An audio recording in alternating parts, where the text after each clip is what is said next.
Hello everyone, welcome back to my YouTube channel. So we are going to the airport हैन बाबालाई pick गर्नलाई चाहिँ हामी चाहिँ एयरपोर्ट जाँदै छौं हैन बाबा चाहिँ आउनु भएको छ है अनि यो चाहिँ हाम्रो मेन गेट भइहाल्यो यो चौकको हैन मेन रोडको विमानस्थल जाने बाटो हैन सो हामीले चाहिँ वेट गर्नु परेन हामी चाहिँ यहाँ आउने बित्तिकै चाहिँ प्लेन चाहिँ आइसकेको छ है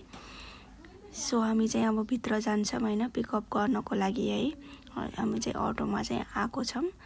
सो यो चाहिँ धनगढी विमानस्थलको गेट छ है भित्र जाने मेन यो चाहिँ हाम्रो एयरपोर्ट रहेको छ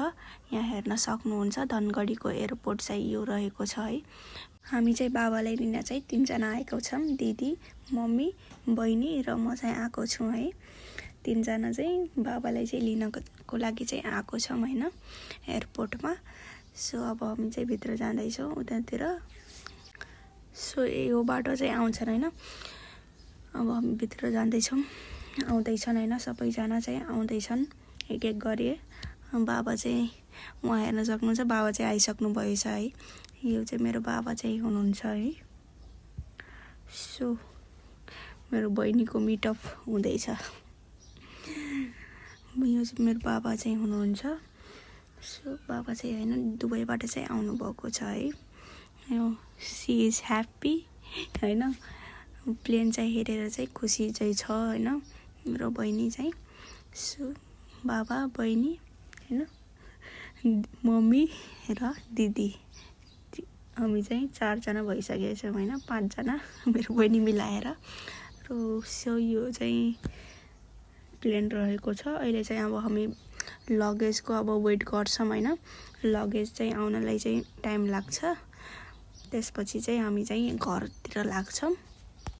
लगेज चाहिँ निकाल्दै छन् हैन प्लेनबाट त्यसपछि चाहिँ हामी चाहिँ घरतिर जान्छौं बहिनी चाहिँ चकलेट पाएर खुसी छ हैन खुसी भएको छ धेरै अनि प्लेन देखेर पनि धेरै खुसी भएको छ है हामी चाहिँ लगेजको वेटिङमा छौं लगेज पाइसकेपछि चाहिँ जान्छौं यति चाहिँ भिड छ सबैजना चाहिँ लगेज लिएर आफ्नो आफ्नो चाहिँ जाँदै छन् अब अनि चाहिँ बाबा पनि लिएर आइसक्नु भएको छ है सामान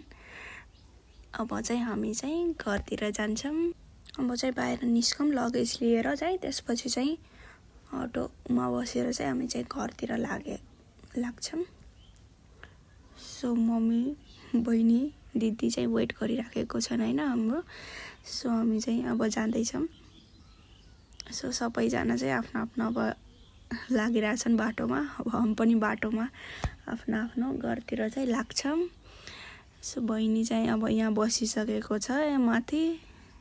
सो सी इज ह्याप्पी हैन प्लेन देखेर पनि खुसी छ उ हेर्न सक्नुहुन्छ लाइक धेरै खुसी भएको छ हैन प्लेन देखेर चाहिँ बहिनी चाहिँ यहाँ हेर्न सक्नुहुन्छ यो चाहिँ धनगढी एयरपोर्ट हैन धनगढी एयरपोर्ट भइहाल्यो बहिनी चाहिँ बसेर चाहिँ आउँदैछ माथि सामानको माथि चाहिँ बसेर आउँदैछ मस्तले कोही टेंशन नहीं है किस चीज का भी टेंशन नहीं है उसको अब हामी चाहिँ सबै सामान चाहिँ अब अटोमा राखेर चाहिँ हामी घरतिर लाग्छौं हैन अर्को प्लेन पनि आइसकेको छ बुद्ध एयरको अर्को प्लेन पनि आइसक्यो हेर्न सक्नुहुन्छ she is so happy my sister plane चाहिँ देखाउँदैछ अझै प्लेनको बारेमा चाहिँ एक्सप्लेन गरिराखेको छ अब हामी चाहिँ यो चाहिँ गेटा हैन मेडिकल कलेज अब यहाँबाट भित्र चाहिँ हामी जान्छौं आफ्नो घरतिर हैन यहाँ हेर्न सक्नुहुन्छ यो चाहिँ गेटा मेडिकल कलेज हो है बनिराखेको छ गेटमा पनि अब केही ब्यानर लगाइराखेको छन् सो हेर्न सक्नुहुन्छ यो चाहिँ मेडिकल कलेज हेर्न सक्नुहुन्छ कति सफा छ है अब यो धनगढीमा स्टार्ट भएपछि चाहिँ राम्रो हुन्छ सबैको लागि मेडिकल फिल्डको लागि पढ्नको लागि यहाँ हेर्न सक्नुहुन्छ बहिनी बसेको छ दिदी हुनुहुन्छ सो यो सबै चाहिँ हैन मेडिकल कलेजको हिस्सा छ यति धेरै ठुलो छ कि अब स्टार्ट भएपछि त सबैको लागि राम्रो छ है यो कलेज चाहिँ अहिले त स्टार्टै भएको छैन के बजेट मिलेन यो मिलेन भन्छन् के हो सरकारले स्टार्ट गरे पो राम्रो हुन्छ, छिटो छिटो हेर्न सक्नुहुन्छ। यो सबै चाहिँ मेडिकल कलेज रहेको छ। अब यो चाहिँ नेपालको सबभन्दा ठुलो